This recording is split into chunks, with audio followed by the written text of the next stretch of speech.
Salut, aujourd'hui première petite vidéo sur la photographie. On va aborder l'ISO, la vitesse d'ouverture et l'ouverture du diaphragme. Donc, pour commencer cette première vidéo, on va aborder le principe de l'ISO. On va prendre l'exemple de cette allée de vigne. On va venir se mettre sur un ISO 100 pour commencer. Avec une ouverture basique, on va venir se mettre en sous-ex, c'est-à-dire que l'image va être trop sombre et limite noire. Maintenant, on va venir lentement augmenter les ISO et vous allez voir le changement. L'image du coup est complètement blanche et complètement cramée, on est seulement à l'ISO 3200. Le principe de l'ISO, c'est qu'il va rajouter de la lumière artificielle et du coup va rajouter du bruit dans l'image, comme on peut le constater sur des photos prises avec des basses lumières. Donc pour résumer, plus l'ISO monte, plus on a de lumière et plus la qualité de la photo descend. Et du coup, le deuxième point que je vais aborder, ça va être la vitesse d'ouverture. La vitesse d'ouverture est notée en secondes, genre 1/60e de seconde, 1/100e de seconde, 1/2 millième de seconde, jusqu'à même 1/4 millième de seconde. Et ça correspond au temps où le capteur va être exposé à la lumière, au temps pendant lequel il va prendre la photo.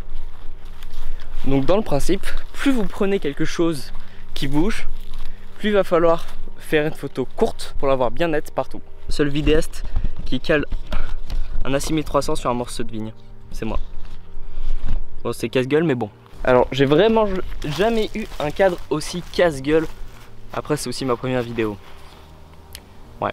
Donc, dans le principe, on va faire toute une série de photos en venant ouvrir à 1 seconde, 1 centième, 1 60e. Tout ça jusqu'à 1/4 millième. Je vais faire ça sur des photos de feuilles de vigne. Alors ici, l'exemple n'est pas vraiment parlant vu qu'on est sur des feuilles de vigne en grand angle qui a juste un tout petit peu de vent, du coup ça bouge pas beaucoup. Du coup je vais juste vous mettre juste après des photos d'avions et d'hélicoptères. On peut voir du flou de mouvement. Très bon exemple avec cet hélicoptère où, comme vous pouvez le voir, le bout de ces pales qui tournent vraiment super vite sont flous, car même à 1 millième je pouvais pas être net. Sur cette photo, vous pouvez constater que le flou de mouvement est présent sur le fond. Bon, comment expliquer ce qui s'est passé?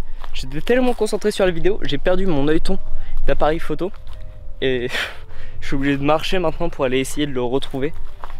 Enfin, un petit cache qui vient faire en sorte que c'est agréable. J'ai de la chance, hein. J'ai vraiment beaucoup de chance. Alors voilà, je marche même pas 30 secondes et je le retrouve. J'ai vraiment beaucoup de chance. Avec la vitesse d'ouverture, plus on va shooter vite, plus l'image sera nette, et moins on aura de lumière encore une fois. Alors maintenant, le troisième point à savoir, ça va être l'ouverture du diaphragme. Donc dans le principe, le diaphragme, ça va venir rajouter de la netteté dans l'image. Ça va venir fermer une lamelle, ce qui fait que la lumière va passer par un plus petit trou. On va capter moins de lumière, on va assombrir l'image dans ce cas, mais du coup, on va être net sur un plan beaucoup plus important. Donc comme vous avez pu le voir, plus le diaph va être fermé, plus le numéro va être grand, plus on va être net sur une grande distance. Au contraire, avec le diaphragme, si on l'ouvre à fond, on va pouvoir détacher notre sujet de son arrière-plan. Donc pour résumer, plus le diaphragme est fermé, plus on aura de netteté sur un long point, mais moins il y aura de lumière. Bon, sur ce, ça doit être à peu près la fin de la vidéo. Du coup, je fais une petite dédicace dans cette vidéo à Tuco qui s'est acheté un petit 600D pour commencer la vidéo et qui était perdu en photo. Du coup, cette vidéo est pour toi, pour t'apprendre la photographie. Donc le principe, c'est juste de trouver le parfait équilibre entre ces trois réglages pour avoir les plus belles photos possibles. Allez, à une prochaine fois pour d'autres vidéos sur la photographie. Ciao.